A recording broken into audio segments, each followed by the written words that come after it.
नमस्कार दोस्तों, मैं पांडे सर लक्ष्य डिफेंस अकादमी मुरार की तरफ से आज आपका पुनः स्वागत करता हूं। आशा करता हूं बेटा आप सभी अच्छे और ठीक होंगे। बेटा अपना जो भारत का संविधान अपन ने जो पढ़ा था उसका बेसिक सारी जानकारी पढ़ी थी। उसमें अपन ने पहले पार्ट में एमसीक्यू फर्स्ट पार्ट अपन ने 25 क्वेश्चन बता दिए थे।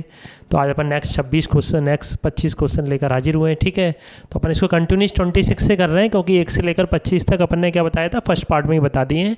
एमसीक्यू का ये दूसरा पार्ट है, तो अपन इसके करीबन 80 से 100 क्वेश्चन करेंगे। ठीक है, अगर कोई क्वेश्चन आएगा तो उससे बाहर नहीं जाएगा। तो सबसे पहला क्वेश्चन है, संसद किससे मिलकर बनती है? तो आपको मैंने बताया था राष्ट्रपति, लोकसभा और राज्यसभा तीनों से मिलकर संसद बनती है। तो क्या आंसर हो जाएगा? A, B, C तीनों। राष्ट्रपति का निर्वाचन किस विधि से होता है? आपको बताया था प्रत्यक्ष विधि। प्रत्यक्ष विधि वो होती है जो जनता द्वारा चुने जाते हैं। तो जनता द्वारा तो राष्ट्रपति चुना नहीं जाता है, तो आप प्रत्यक्ष विधि से राष्ट्रपति का निर्वाचन होता है। भारत के संविधान को कब अपनाया गया?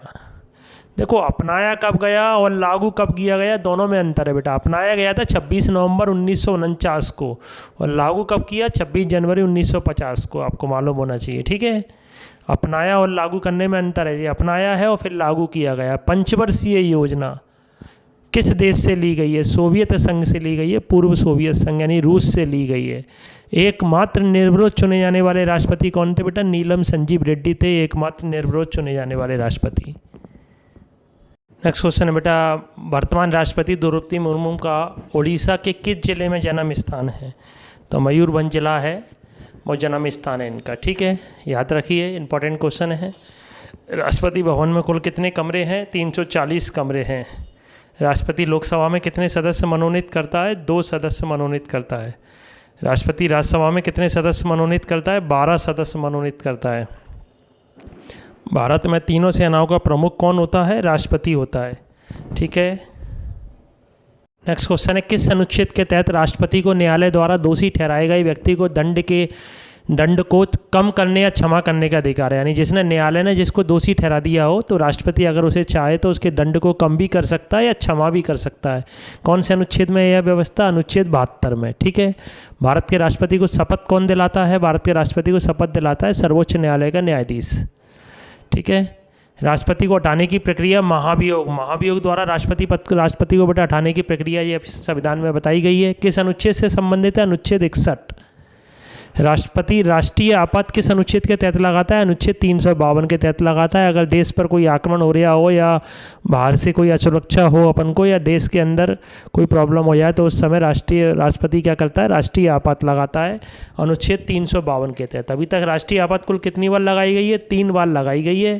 पहली बार भारत चीन युद्ध के समय 1962 में, दूसरी बार भारत पाकिस्तान युद्ध के समय 1971 में और तीसरी बार आंतरिक अशांति के आधार पर इंदिरा गांधी के समय में 1975 में।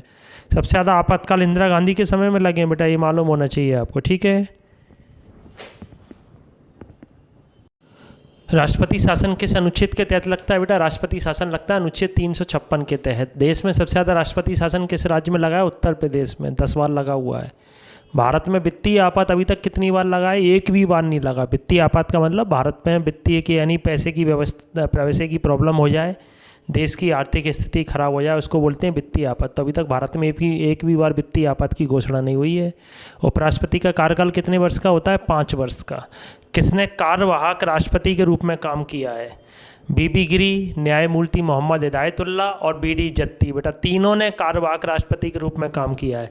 कार्यवाहक का मतलब जब राष्ट्रपति का पद रिक्त हो जाए तो उस समय कुछ समय के लिए किसी को बना दिया जाता है राष्ट्रपति, वो होता है कार्यवाहक राष्ट्रपति कहते हैं उसको।